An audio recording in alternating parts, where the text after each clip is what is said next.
आज के ब्लॉग की शुरुआत कन्या जी माने के साथ। तो राम राम जी सभी को। आज आठी की पूजा जिसमें जिमाते हैं हम कन्या।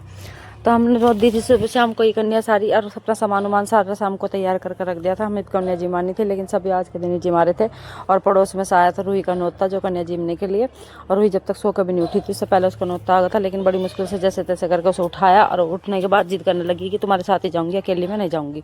तो मैं उसे लेकर आ गई थी पड़ोस में जिमाने के लिए। और जिमाने के बाद भी वो थोड़ा बहुत अपना खा आई थी और अपनी थाली लेकर आ गई थी। फिर उसके बाद मम्मी ने अपनी रोटी बनाने की जब तक कर दी थी कई तैयारी, क्योंकि मैं रूही को लेकर चली गई थी तो इसलिए मम्मी रोटी बनाने लगी थी। फिर मम्मी ने अपने जब जल्दी जल्दी कन्या की रोटी बना ली थी, मम्मी बोली तू जिमा दे मैं फटाफट से बना दूंगी। तो कन्या भी अपनी भी मैंने बुला ली थी, सारी कन्या बैठा दी थी, लेकिन पूरी कन्या नहीं आ पाई थी, थोड़ी आ पाई थी। तो क्योंकि सब अपने अपने गई हुई थी बाहर औरों के घर जिमने, क्योंकि आज के दिन कन्या का मिलना बहुत ही मुश्किल होता है क्योंकि सभी जिमाते हैं। तो सब गई हुई थी लेकिन बड़ी मुश्किल से 4-5 कन्या फिर भी मिल गई थी।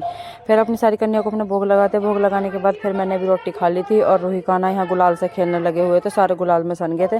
फिर उसके बाद हमें सरसों पीटनी थी जो हमने कई दिन से सुखा रखी थी, लेकिन मौसम हो रहा था ख़राब तो इसलिए आज इनका काम हमें निपटाना था।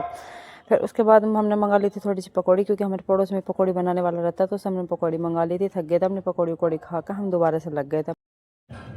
सरसों पीटते पीटते हमें शाम हो गई थी और फिर हमने पूरी सरसों भर कर रख दी थी कट्टे में, पीट उठ कर झाड़ उड़ कर सारी कर दी थी बिल्कुल कंप्लीट। तो आज के लिए बस इतना ही, फिर मिलूंगी दूसरे ब्लॉग के साथ। और राधे राधे। लाइक शेयर और कमेंट करना मत भूलना।